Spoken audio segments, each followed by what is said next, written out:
8-14. З такім лікам каманда прэзідэнта Беларусі атрымала перамогу над хакеістамі Магілёўскай вобласці.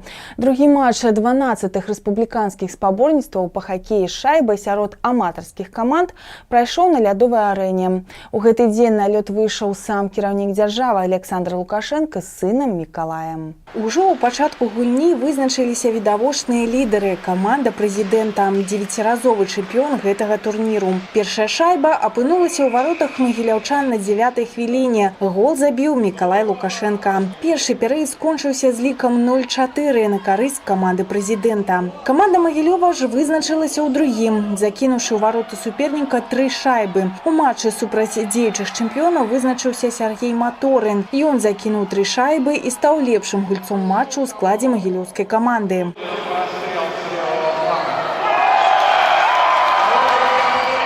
Конкуренция за попадание в состав уже присутствовала. Если вначале у нас, скажем так, мы собирались там друзья, знакомые, те, кто более-менее стоял на льду, то сейчас уже достойная конкуренция, и уже не все попадают в состав. 8-14. Такі зыход гульні. Кіраўнік дзяржавы зрабіў 2 галявыя перадачы і адправіў шайбу ў вароты суперніка з падачы сына Мікалая.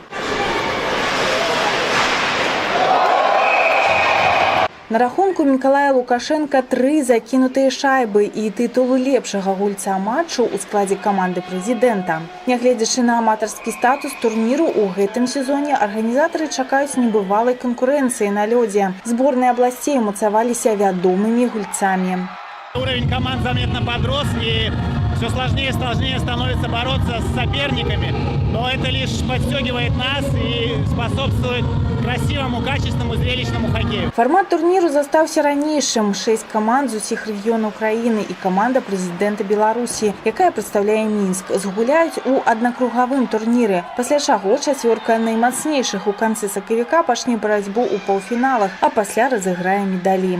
У спаборніцтвах удзельнічаюць хакейныя каманды з усіх рэгіёнаў краіны. Акрамя шклоўскай лядовай арэны, матчы рэспубліканскага турніру па хакеі сярод аматарскіх каманд пройдуць на лядовых пляцоўках у Маладзечна, Баранавічах, Жлобіне, Віцебску і Мінску.